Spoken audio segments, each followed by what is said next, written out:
Bonjour et bienvenue. Malgré le travail que demandent ces vidéos, c'est toujours un réel plaisir de vous retrouver et de m'adresser à vous. Alors une nouvelle fois, merci pour votre fidélité. Aujourd'hui, nous allons parler d'honoraires. Peut-être vous en souvenez-vous, la dernière vidéo sur ce sujet date du mois de juin. Elle s'intitulait « Honoraires non négociables ». On en voit tout de suite un court extrait. Mandat de vente est un contrat signé par vos vendeurs et vous-même qui stipule clairement le montant de vos honoraires en cas de vente. Je préfère mon ancien bureau. Joli décor, n'est-ce pas? Vous pouvez retrouver le lien quelque part dessus ou au-dessous de cette vidéo. Aujourd'hui, le titre sera « Vous avez dit honoraires exorbitants ?» On se retrouve tout de suite après le générique.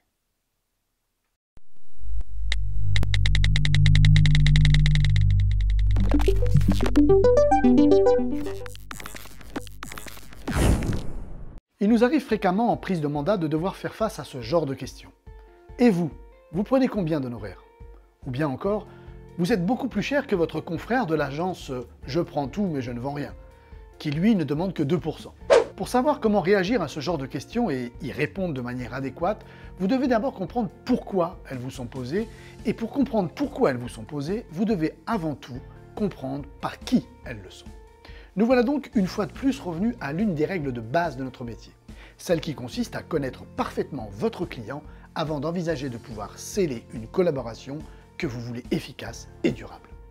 De cela aussi, nous avons déjà parlé. C'est la faculté intuitive de se mettre à la place d'autrui et de percevoir ce qu'il ressent.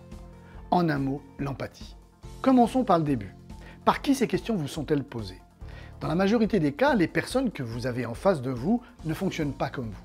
Ce sont pour la plupart des salariés de petites entreprises ou de gros groupes, des fonctionnaires ou assimilés, voire des retraités qui n'ont absolument pas la même définition du travail que vous et encore moins de sa rémunération. Ils n'ont ou n'ont eu toute leur vie d'autre horizon qu'un statut de salarié. Je travaille 30 jours et je suis rémunéré. Certes, en fonction du travail effectué, mais principalement par rapport au nombre d'heures accomplies.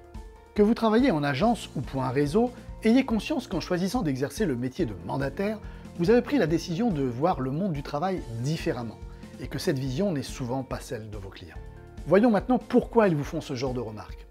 Admettez que lorsque la question vous est posée et que vous annoncez 10 000, 15 ou 20 000 euros d'honoraires à quelqu'un qui mettra peut-être un an à gagner cette somme, cela peut parfois engendrer quelques réactions. Quoi de plus normal? Alors comment répondre? C'est très simple. Ne vous en offusquez pas, soyez pédagogue, votre travail et votre mode de rémunération ne sont en rien comparables avec ceux de vos clients.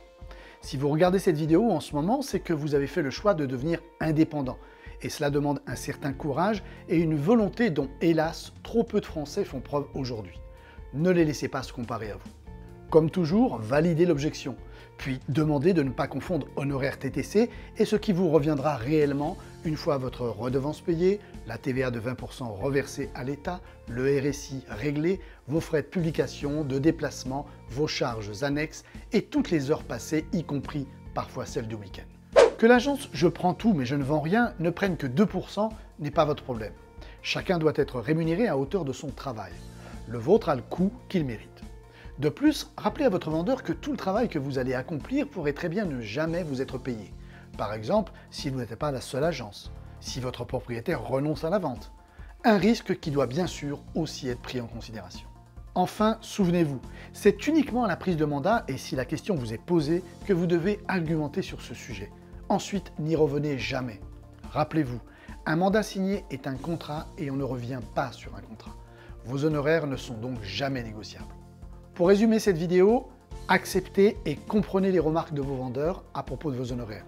Soyez empathique, validez-les, puis expliquez sans comparer et surtout restez ferme.